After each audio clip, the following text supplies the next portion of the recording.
BP Sara may bagong mensahe kay Marcos Jr. At eto, Marcos Jr. may tiwalang hindi daw aabot sa Malacanang ang issue ng flood control scam. Hindi talaga aabot dyan. Alam mo kung bakit? Una-una, yung Senate President, hawak mo. Yung Blue Ribbon Committee, hawak mo. Lalo na mga congressman. Yung mga nagsisiwalat ng yung mga kontraktor, hawak mo din. Yung mga witness, hawak mo din. 'Di ba? Yung kapag hindi mo hawak, tatakutin or gigipitin nyo. Kakasuhan, ganito ganyan. Paano hindi talaga aabot? Eto nga abot na abot tingnan mo grabing scammer to. Ito yung may tuturing natin na biggest scam. Biggest scammer, etong si Saldico.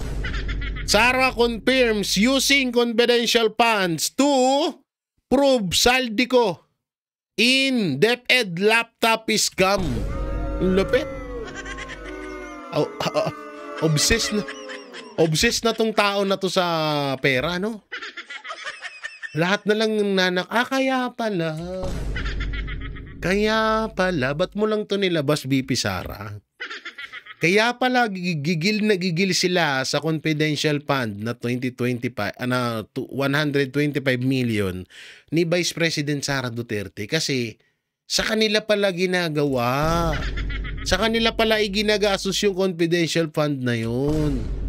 Para malaman ni BP Sara kung sino yung mga korap at nangungurap ng mga opisyal ng gobyerno. Kaya naman pala todo kayo paulit-ulit kayo sa confidential fund Kaya pala natatandaan ko yung interview nito ni Saldico dati na kesyo binudol. Natatakot daw si BP Sara kaya ayaw daw magsalita. Hindi daw maipaliwanag yung 125 million na confidential fund na inubos sa 11 days. Sa kay Saldico pala ginamit. Kaya naman pala gigil tong mga congressman sa sa confidential fund ni BP Sara, yung pala sa kanila pala ginamit. Oo. So nautakan kayo ni BP Sara. 'Di ba dito nautakan sila ni BP Sara. Hindi nila alam na sa kanila ginagamit yung confidential fund. Ang akala nila sa mga NPA lang, sa mga terorista kasi kadalasan doon ginagamit yung confidential fund na yun So dito grabe to si Saldico, no? Lahat na lang siguro kahit 5 duling gusto mong kunin. Late mong tao pero ang lakas-lakas mo magnakaw. Pati sa DepEd naka-kickback ka rin, laptop scam. Ang lupit mo talaga, kakaiba ka. Samantalang pag-usapan naman natin din to. Etong kuya ng mga tulpo. Na imbis daw pasalamatan si President Bongbong Marcos dahil nagdala daw doon at tumulong daw sa mga nasalanta ng lindol, sigaw pa daw doon Sara-Sara. Sakit ba? Ouch ba? Ouch. At sakit ba? Saka anong big deal doon? Halimbawa, andun si Marcos, ang sigaw, BP Sara. Anong big deal doon? Kasi nasasaktan si Marcos. Kasi siya yung nagdala ng tulong. Pero ang ina-appreciate ng mga tao doon, ang talagang minamahal ng mga tao doon, ay ang mga Duterte, ganun ba? So buti na lang pinatunayan mo. Ito si Ramon Tulfo, kung kailan tumanda ka sir, tsaka ka naging ganyan. Kaya ka nabubugbog Tigil-tigilan mo na yan sir, yung ganyan mo. Tignan mo, unang-una sir, hindi pera ni Marcos Jr. yung pinamigay na tulong doon. Pera natin yon. Pera ng mga Pilipino yon. Buti sana kung sarili niyang pera yun Ba't natin siya papasalamatan? Pera natin yun. Sa totoosin nga, dapat nga hindi na nga binibentahan ng bigas yung mga yung taong bayan. Anak ng teteng, nung halalan, bumabaha ng ayuda. 'Di ba? Bumabaha ng ayuda. Naghamon pa nga si Luistro at si Saldico na pumunta daw sa Bicol. Yung mga bagyo. welcome daw kasi ang dami daw nilang ayuda. Ngayon na kailangan ng ayuda ng taong bayan, wala nang ayuda. Bibentahan ka pa, nasiraan ka na ng bahay, wasak na yung mga napundar mo, wala kang ni pisong perang duling sa bulsa mo, bibentahan ka ng 20 pesos kilo ng bigas. Katarantaduhan yun. Tsaka ba't siya papasalamatan? Pera niya ba yun? Ito si Montulpo kung kailan tumanda tsaka naging ogag. Sorry sorry po kay Idol Ben Tulpo. Alam mo si Ben Tulpo na lang talaga maayos-ayos dyan sa magkakapatid na yan eh. Sa totoo lang, sila na lang maayos-ayos, si Ben Tulpo na lang talaga. Oo. Si Rapi naman, medyo may maayos naman pero minsan pumapalya din.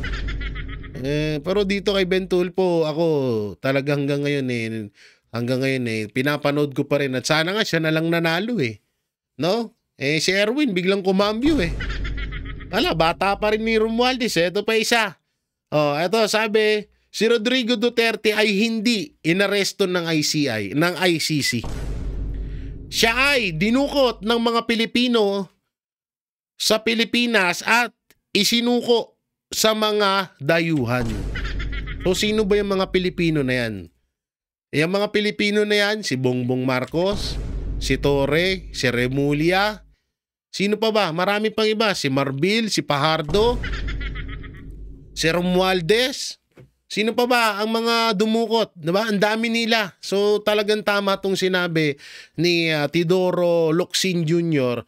na talagang dinukot si Pangulong Duterte. Masakit pa nga no? Kauna-unahan sa history ng Pilipinas na nangyari to. Ang kapwa mo Pilipino, susuko mo sa dayuhan. Tanga ka ba, girl? Baka tanga ka, girl. Grabe, no? Oo, talagang maano ka na lang mapapailing ka na lang sa ginagawa ngayon eh. Diba? Sabi ni Marcos, hindi ko papapasukin ng ICC dito. Wala silang jurisdiction. Utang na fake news. Kaya Tito Soto, dapat una mong ipatawag si Marcos Jr. Yun yung #1 fake news sa Pilipinas. Ito po, panoorin natin yung interview dito kay BP Sara Duterte na BP Sara hindi raw kakausapin si Pangulong Bongbong Marcos. Kasi una-una, BP Sara hindi raw kakausapin si PBBM para pauwiin si ex-president Duterte. Yung sabi dito. Alam nyo, na useless. Puta na, kakausapin mo para saan? Para saan? Siya nga nagdala kay Marcos Siya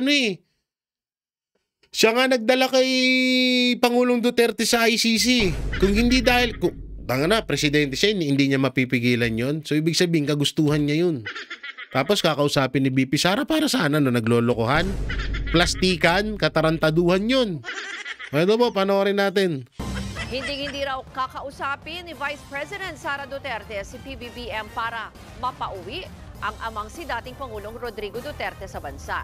Git ng bise, ang Pangulo pa nga raw ang mismong nag-aproba sa anyay pagkidnap sa kanyang ama para maikulong sa International Criminal Court. Yan ang Express Report ni Camille Samonte. Naghain na ng apela ang defense team ni dating Pangulong Rodrigo Duterte kaugnay ng pagbasura ng ICC sa hiling nilang interim release o pansamantalang paglaya ni Duterte. Habang wala pang desisyon ng ICC sa kanilang apela, posibleng sa ICC detention na magpasko at magbagong taon ang dating Pangulo. Natanong naman si Vice President Sara Duterte tungkol dito at kung handa ba siyang kausapin si Pangulong Bongbong Marcos para mapalaya at mapabalik sa bansa ang kanyang ama.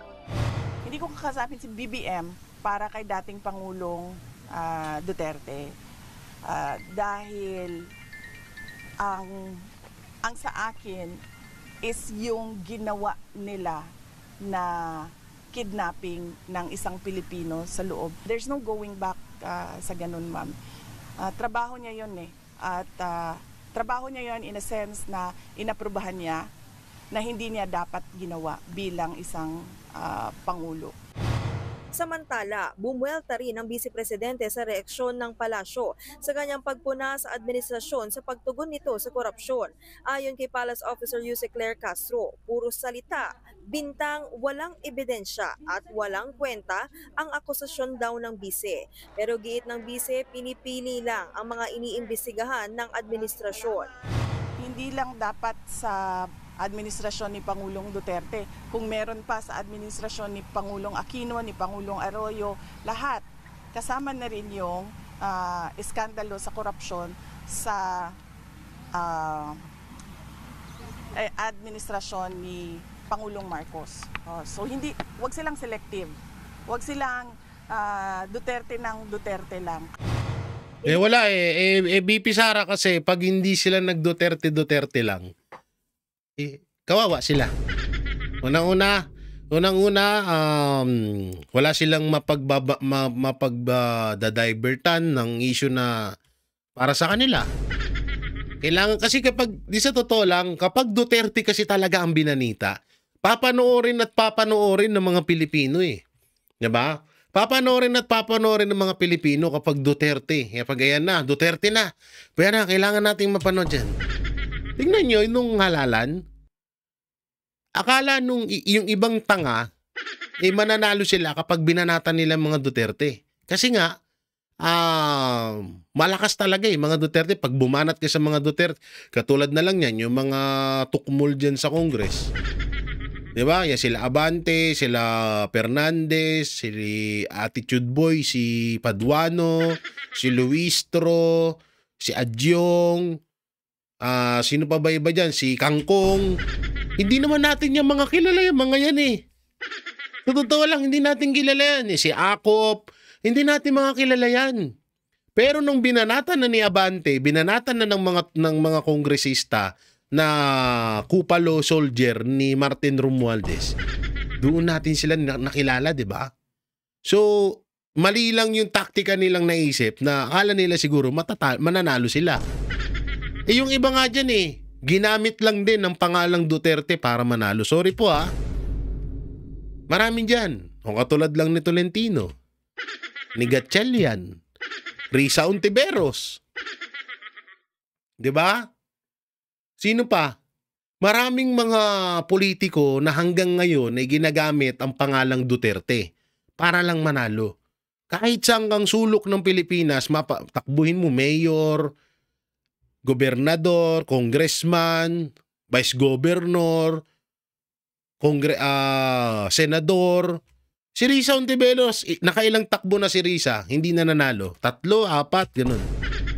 Pero nung tinulungan siya ng mga Duterte sa Davao, sa Mindanao, at dito sa Pilipinas, nalaman ng taong bayan na inendorso ng mga Duterte si Risa Ontiveros, panalo. 'Di ba? Pero ang nangyari, hinudas niya pa rin ng mga Duterte. Nung nanalo siya, sino inuna niya, 'di ba, mga Duterte? Si Pangulong Duterte. Pangalawang hudas si Tolentino. Ngayon, yung kay Tolentino naman, medyo sanay na ho tayo doon na sanay na ho tayong tawag dito, sanay na ho tayo kay Tolentino na na talagang patalon-talon. Si Gatchalian, di ba? Isa si Gatchalian sa mga gustong ituloy pa ang impeachment. So marami talaga. Hanggang kay Marcos na, di ba? Kung tumakbo ng 2016 si Marcos bilang Vice President, hindi siya nanalo kay Leni Robredo. Doon pa lang, napakaliwanag na katotohanan na kailangan mo pang gamitin ng Duterte para manalo bilang presidente. Ang mali nga lang ni BP Sara, ito yung pinagtakbo niya ng presidente, itong kupal na to. Oo. Kung siya sana presidente ngayon, walang nangyayaring gulo. Nakaw sa flood control, wala yan. Putang ina, yari yan kay BP Sara Duterte. Talagang totoo, kaya nga ngayon, kahit para mapansin, at ito ginagawa na rin to ng administrasyon. Para mapansin ang administrasyon, kailangan nilang gamitin ng Duterte para mapansin ng taong bayan ang administrasyon ni Marcos. Kasi, walang nagagawang proyekto. May sapak pa sa utak yung presidente. Biri mo, tubig, ipunin, gamitin sa tagtuyot. Bibentahan mo ng 20 pesos kilo ng bigas yung mga nasalanta ng lindol. Diba? Ano pang mga sinabi niya? Wala daw nangyaring gulo wala daw pang dadahas, wala daw mga barel, yung mga pulis sa nangyaring siege sa panggigipit sa KOJC, sa Kingdom compound. KOJC compound. O, di ba? Presidente yan, hindi niya alam. Kaya minsan napag-iisip kami, hindi kaya tinuturukan to tapos tulog. Wala siyang alam. Di ba? So maraming talagang ginagamit ng administrasyon, ginagamit ng palasyo, ng administrasyong Marcos, ang pangalang Duterte, ang apelidong Duterte, para mapansin sila ng taong bayan. Ginagamit ng administrasyong Marcos ang Duterte para hindi mapansin ng taong bayan yung issue na kailangan nilang kaharapin at kailangan nilang sagutin, kailangan nilang lutasin. Hanggang sa Congress. Diba? Gamit na gamit ng Duterte. Ang issue, insertion kay Martin Romualdez, 241 billion. Ang palaging sinasabi, paano naman daw yung 125 million ni BP Sara na confidential fund? Diba? So paulit-ulit lang, talagang hanggang sa matapos itong termino ni Marcos Jr., gagamitin pa rin ng Marcos administration ang apelidong Duterte para yung taong bayan kasi nakatutok talaga. Nakatutok talaga kasi yung mga Pilipino sa mga Duterte. Ganun nila kamahal ang mga Duterte. Talagang bantay sarado sila pag usapang Duterte. Hindi rin daw maituturing na pambibintang ang sinabi niya na gustong manatili ng matagal sa pwesto ni PBBM. Yan yung cover story nila, charter change. Pero ang totoo niyan, term extension yan. Natanong din ng bise kung sa tingin niya ay kwalipikado ba si Yusek Claire Castro bilang susunod na Justice Secretary. Ang masasabi ko lang ay hindi siya magaling na tagapagsalita ng Office of the President because she brings embarrassment to the country. At pag nakikita ng mga kapitbahay natin o yung mga malalayong lugar na ganito magsalita ang tagapagsalita ng Office of the President, nagdadala yun ng kahihiyan sa bayan. Totoo yan. Sa totoo lang, totoo yun. Si Castro ang nagdadala ng kahihiyan sa bansa natin. Tsaka kung sisilipin nyo yung mga tagapagsalita ng iba't ibang ahensya ng iba't ibang presidente sa iba't ibang bansa sa mundo natin, nag-iisa lang si Auntie Claire. Tinanong mo ang issue mapatungkol sa drug test ni Marcos Jr. Ang sagot, Duterte. Tinanong mo kung kailan magagawa ni Marcos Jr. yung pinangako niyang 1 million per year na kabahayan. Ang sagot niya, Duterte. Wala nang ibang nasa utak ni Claire Castro, Duterte. Pero ito lang masasabi ko, hindi ako nananakot, pero ito, sure ako na mangyayari to. Magsisisi si Auntie Claire pag natapos ang termino ni Marcos. Kaya Auntie Claire, ipanalangin mo na umabot ulit ng 20 years si Marcos Jr. bilang presidente ng Pilipinas para absuelto ka. Kasi kapag si Vice President Sara Duterte na ang naging presidente ng Pilipinas, yung ipon mo, yung sinasahod mo, kung ano man yung tinatanggap mo ngayon, ubos yan. Ubos yan, maniwala ka sa akin. Wala pang tugon si Castro tungkol dito. Bukas yan magsasalita si Castro, buta ng uso, kakadiri. Mong pek-pek ng baka Sorry po. O eto ba, isa pang pahayag ni BP Sara, no? Duterte sa paglilinis ng korupsyon. Iginiit ni Vice President Sara Duterte na hindi dapat maging mapili sa pag-iimbestiga ng korupsyon. Tama. Pag-anya puro Duterte at silipin din ang mga naunang administrasyon. Nakatutok si Marisol Abduraman. Huwag silang Duterte ng Duterte lang. Kasi kung totoong korupsyon ang pinag-uusapan natin, hindi naman kahapon lang ang korupsyon Ito ang sagot ni Vice President Sara Duterte sa Malacanang. Matapos sabihin ni Palace Press Officer Undersecretary Claire Castro na taliwas sa sinabi ng bise, nilalabanan ni Pangulong Bongbong Marcos ang korupsyon. Hindi na nga raw ito nagawa ng dating administrasyon. Dinipensahan raw nila ang mga umunoy umabuso sa kaba ng bayan, kaya nilinis daw ngayon ang maikinalat noon. Tinawag ng bise na political scapegoating ang ginagawa ng Malacanang. Yun. Ang ginagawa nila ay inaatake nila yung kalaban nila or perceived na kalaban nila sa politika para doon nakatuon yung atensyon ng mga tao. Hindi lang dapat sa administrasyon ni Pangulong Duterte, kung meron pa sa administrasyon ni Pangulong Aquino, ni Pangulong Arroyo, lahat kasama na rin yung iskandalo sa korupsyon sa administrasyon ni Pangulong Marcos. So wag silang selective. At para suportahan ang nauna niyang sinabi na nais umunong manatili sa pwesto ni Pangulong Marcos, ikwinento ng bise ang pag-uusap daw nila noong October 2023. Tinukoy niya ang tinangka ng 1 taon na People's Initiative para amyendahan ang saligang batas. Sinabi ni BBM na alam niya ang galawan ng charter change. So hindi yan walang ebidensya. Nasa papel yan, yung PI na ang laki ng gastos ng gobyerno. Charter change yon. Tinanong si VP Sara kung makikipag-usap ba siya kay Pangulong Marcos tungkol sa pagkakakulong sa ICC ng amang si dating Pangulong Rodrigo Duterte. No ma'am, hindi ko kakasapin si BBM para kay dating Pangulong Duterte dahil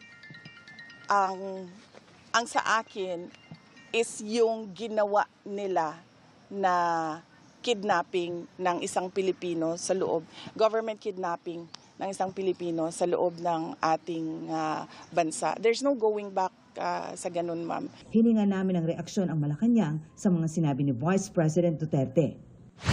Matapos makiisa sa fiesta kahapon dito sa Zamboanga City, Magpuputak na naman si Auntie Claire Vice niya. President Sara Duterte. Magpuputak na naman yung bukas. Sa OVP. Kabilang narito ang pagbabago, a million tree planting project at ang pagbisita at pamamahagi ng mga bag sa mga mag-aaral sa Pasunangka Elementary School. Mula rito sa Zamboanga City.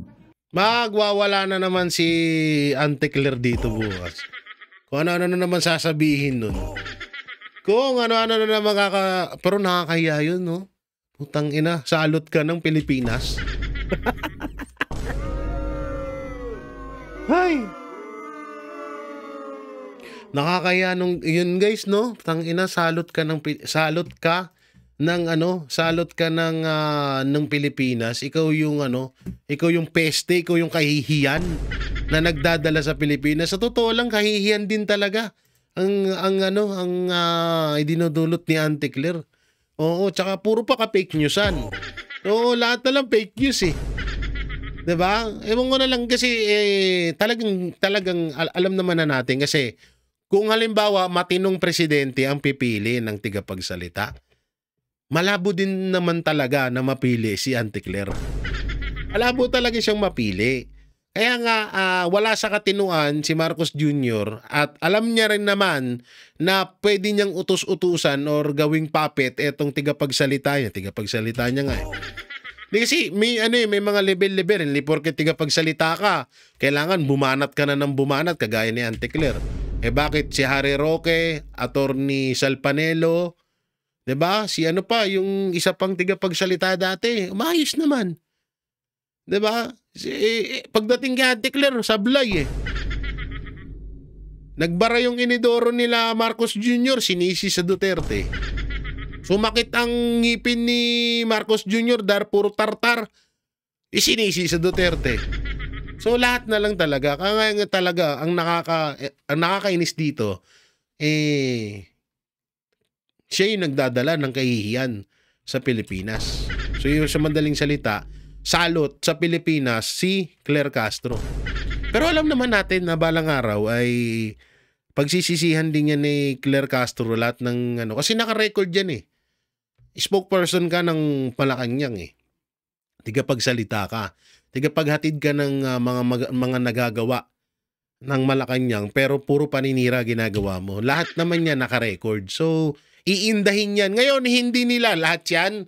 Lahat ng mga congressman na against sa mga Duterte. Lahat ng mga politiko na against sa Duterte, na hinahamak ang mga Duterte ngayon, kung ano-ano pinagsasabi, kung ano-ano pinagagawa.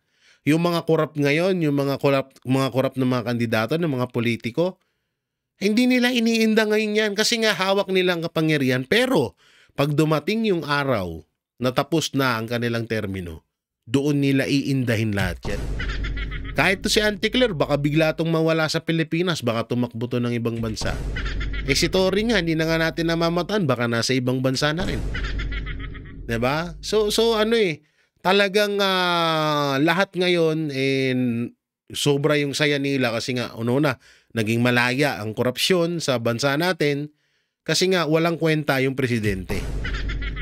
Pero sabi ko nga itong mga nangyayaring to lahat to may katapusan kaya antay-antay na lang tayo. Ilang taon na lang din naman. At yung pagbaba ni Pangulong Bongbong Marcos, alam nyo, nung nakausap ng Banateros si Pangulong Duterte, ilang beses niyang inulit sa amin yan na ayaw niya talaga. Ayaw niyang ma-impeach si Marcos Jr. Sinabi ho yan sa amin ni Pangulong Duterte, ni Tatay Digong. Sinabi sa amin yan dahil ayaw niyang mas kahit din naman kami, kahit kaming mga Banateros, mas gusto naming maging presidente si Vice President Sara Duterte na idadaan sa botohan. Hindi yung sa impeachment ni Marcos Jr. Kaso nga lang, sa panahon no ngayon, nagkaroon na ho ng dalawang opinion sa impeachment kay Marcos Jr. at sa sinabi ni Pangulong Duterte. Kagaya ng sinabi tsaka ang pangit tignan, 'di ba? Pag nalaglag si Marcos Jr. nag-resign, ang papalit na presidente si BP Sara. So pangit talaga tignan. Ngayon, may mga may mga tawag dito, may mga gusto ng i-impeach or bumaba na sa pwesto si Marcos Jr. kasi grabe na yung ginagawa. No, grabe na yung ginagawa. Pero ako tatanungin, pag talagang kung kaya naman talaga natin pang mag-antay, mas maganda na tapusin ni Marcos Jr. ang termino niya. Okay lang. At magkaroon ng botohan sa 2028 at may halal si BP Sara bilang presidente ng Pilipinas. No?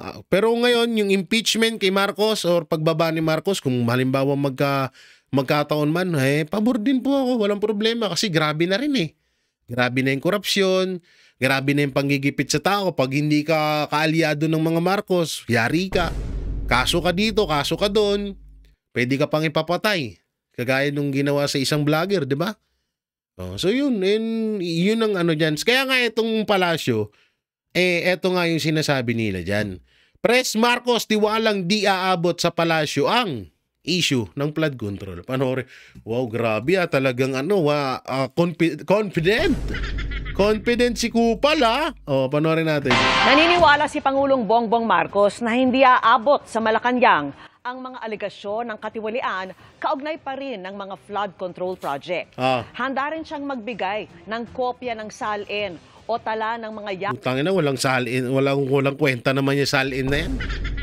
yaman at utang niya sa Independent Commission for Infrastructure kung hingin sa kanya. Nakatutok si Ivan Mayrina. Sa pagulong na investigasyon sa katiwalian sa mga flood control projects, marami ng pangalan na dawit, kabilang ilang kaalyado ni Pangulong Bongbong Marcos, kabilang ang pinsang si dating Speaker Martin Romualdez.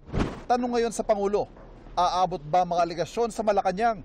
The opposition would love to bring me into this, to include me in all of this. Utangin na, choppy na naman. Love to sa'yo, iwas-iwasan mo kakabatak But that's politics. That is not to do about corruption. That is to do about politics. Gusto nila akong tanggalin. On this, I'm confident that whatever mud might be slung at the administration, that we will be able to show that these are politically motivated and do not actually have any validation in fact. Pero sabi rin ng Pangulo, kumpiyansa man siyang hindi masasangkot sa issue, iimbestigahan pa rin ang lahat kung saan man dalhin ng ebidensya. Well, I'm confident because I know what we did or did not do. But if we investigate everybody, we follow the evidence, and wherever that leads is not something that we try to divert. We follow evidence. Putangin na. Pinsan mo gagawing stay witness. Gago ka ba? Direct or influence. That's why we have the ICI. Suportado naman ng Pangulo ang hakbang ni Ombudsman Jesus Crispin Remulla Kapaisa. na isa publikong SALN ng matataas na opisyal ng gobyerno. My salon is I have again it will be available to whoever would like to kung hingiin sa akin ng ICI, hindi siyempre bibigay ko. Kung hingiin sa akin ng ombudsman ng bibigay namin. Tungkol naman sa 2026 national budget, sinabi ng Pangulo na bubuksan daw ang proseso ng Bicameral Conference Committee Yan na naman kung tayo. saan nung nakaraan nangyayari ang pagsingit ng mga proyekto kabilang ang flood control projects. I have the agreement of the Senate President and the Speaker na ganun ang gagawin natin. We will live stream the entire process so that if there are questionable, shall we say, insertions or additions or all that, it will also be clear who made those changes or who proposed those changes so that people will know. At sa ugong naman ay destabilisasyon, naniniwala ang Pangulo na matatag pa rin ang gobyerno pero handa siyang makinig sa mga may reklamo. It is dangerous for someone in my position to be complacent and to say, don't worry, everybody. Kung may reklamo, bukas naman kami. Sige, magreklamo kayo, sabihin Kaya na, bukas naman daw. sa amin. So, when you ask me how confident I am, all I can say is that in our assessment, we are still very much, the administration is still very much on solid ground in terms of support from the different sectors of society. However, we work very hard to continue to earn that support from them. Para sa GMA Alam niya, bilib ako dito kay Marcos ha. Hindi bilib. Oh, yun. Sige. Bilib ako kay Marcos. Kasi na-maintain talaga nila yung na-maintain ni Marcos Jr. yung strategy nila nung strategy niya nung kampanya. Siya yung victim, nakakaawa siya yung binabanatan, at wala siyang kasalanan. Yan lagi nakikita nyo, 'di ba? At pasinungalingan yung mga paratang. Sinungaling yan, hindi totoo yan, fake news yan.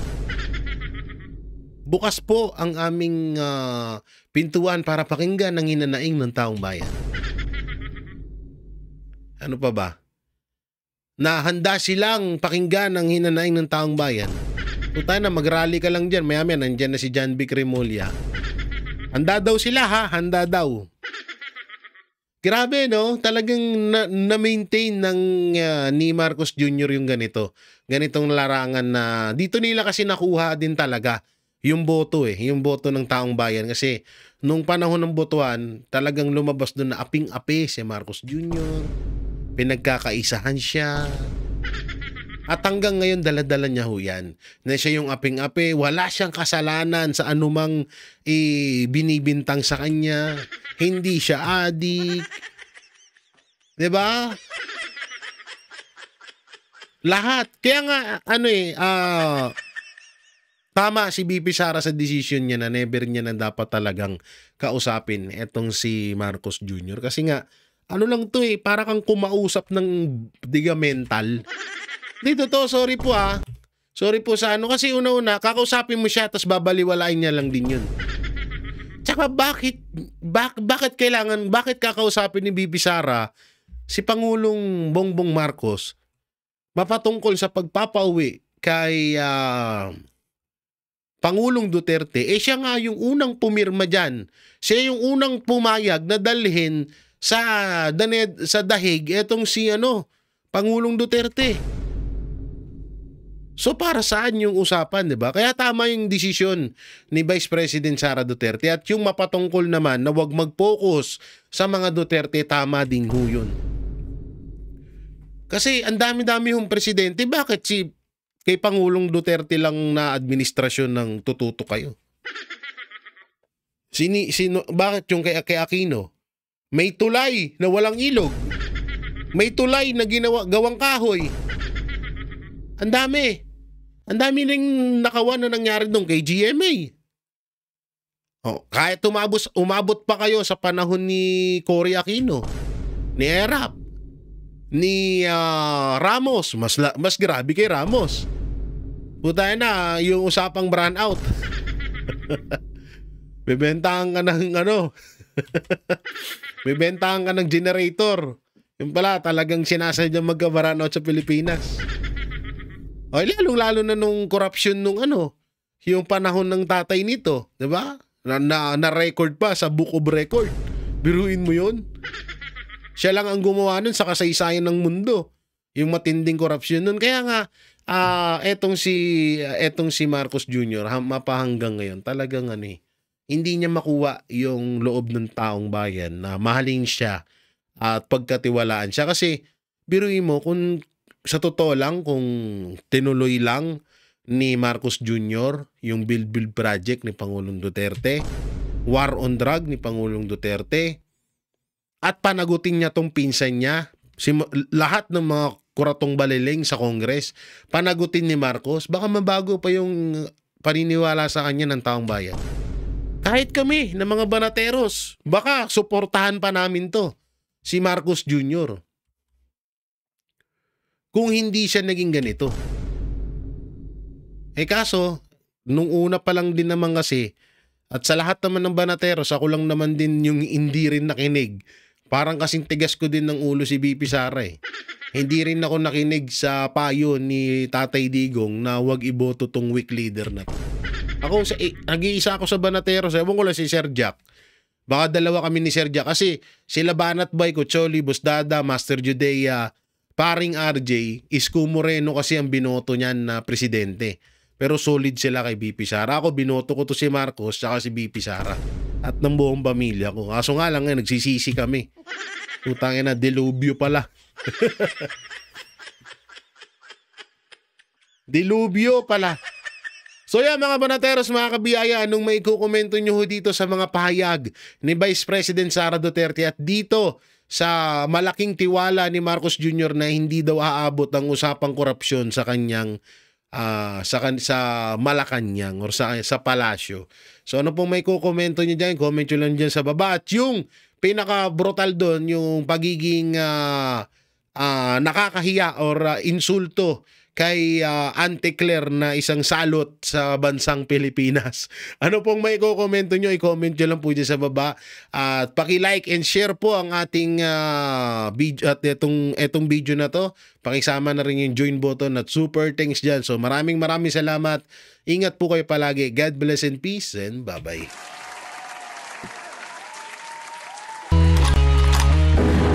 Yan ang Banateros, walang inuurungan. Pag tama palakpakan, pag mali ay babanatan.